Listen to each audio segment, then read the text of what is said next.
Masrur Ahmed Ayaz autism welfare ফাউন্ডেশনের আদর্শ ছাত্র। মা ডাক্তার মাহমুদা রশিদের হাত ধরে দেখতে এসেছেন নিজের আঁকা ছবি, যে ছবিটা স্থান পেয়েছে শফিউদ্দিন শিল্পালয়ে। এটি প্রথম নয়, 2009 সাল থেকে বিভিন্ন প্রতিযোগিতায় অংশগ্রহণ করে বিজয়ী হয় সে। স্বাভাবিকের চেয়ে একটু আলাদা বলেই কেউ ভাবে না মাসরুর আয়াজরাও পারে রং তুলিতে বিশ্ব রাঙিয়ে তুলতে, পারে দেশের সুনাম অর্জনে ভূমিকা রাখতে। এমনটাই যেন বলছে প্রদর্শিত প্রতিটি ছবি।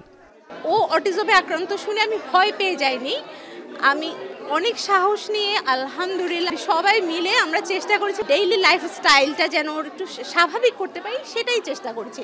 তার সাথে চেষ্টা করছি আচ্ছা আরেকটু যদি উন্নতি করা যেত, ও ছবি আঁকতে পছন্দ করে, একটু ছবি আঁকায়, ও সাঁতার কাটতে পছন্দ করে, সাঁতার তো গ্রেট থেরাপি। তো এইভাবে করে প্রত্যেকটা জায়গায় ওকে একটু একটু একটু করে নিয়ে যেতে চাচ্ছি।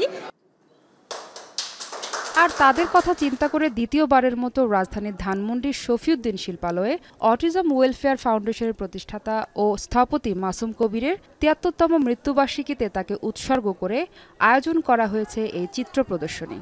এখানে প্রায় ১৫০টি শিল্পকর্ম টানানো আছে, আর আপনি দেখতে পাচ্ছেন যে প্রত্যেকটার থেকে অসাধারণ, এক একটার থেকে এক একটা চমৎকার। এখানে কিন্তু বোঝা যাচ্ছে না আসলে ওদের কি কোনো সমস্যা আছে নাকি ওরা সাধারণ বাচ্চা। আমরা আসলে এই জিনিসটাকে ফোকাস করতে চাচ্ছি যে ওরা কিন্তু আমার আপনার মতোই সাধারণ, ওরাও সমাজে আসলে যুক্ত হতে পারে। আরও অনেক ক্ষুদে চিত্রশিল্পীর দেখা মেলে এই প্রদর্শনীতে, যাদের এক একটা ক্যানভাস দেখলে অবাকই নয়, গর্ববোধ করবেন অনেকেই, বলছেন অভিভাবকরা। আমি 3টা চায়ের বাগানের ছবি এঁকেছি।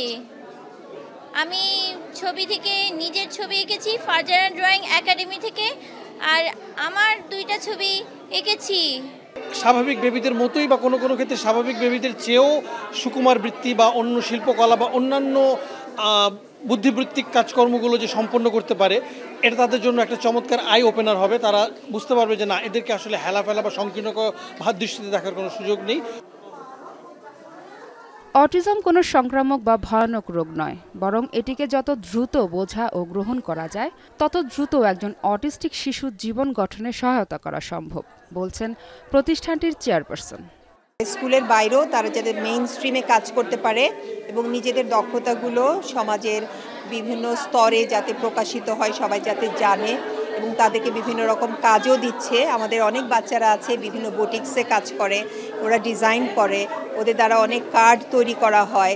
এইভাবে তারা যাতে সমাজে নিজ পায়ে দাঁড়াতে পারে, সেই জন্য তাদের অনেক প্রশিক্ষণ চলে আমাদের স্কুল থেকে। হীনমন্যতা নয়, সহমর্মিতা ও সচেতনতার সাথে বিশেষ চাহিদা সম্পন্ন এসব শিশুদের খেয়াল রাখা উচিত। তাদের ঘরে আটকে রাখলে শিশু যেমন বঞ্চিত হয় মানসিক বিকাশ ও শিক্ষা থেকে, তেমনি সমাজও হারায় এক সম্ভাবনাময় নাগরিককে। মাহফুজা বৃষ্টি, এখন, ঢাকা।